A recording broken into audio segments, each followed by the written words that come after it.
திருச்சிற்றம்பலம். மாறுநாடு கருப்பன் மீது வரிவிடுவது கடிவெண்பா.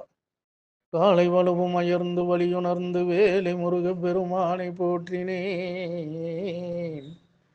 வேலை செந்தூரார் அனைத்தும் அழைத்தும் என் காதில் ஓது மந்திரமோ என ஓதுவார் சந்திப்பில்லாது உரைத்தேன். அசையடிக்கு காடு வெற்போன்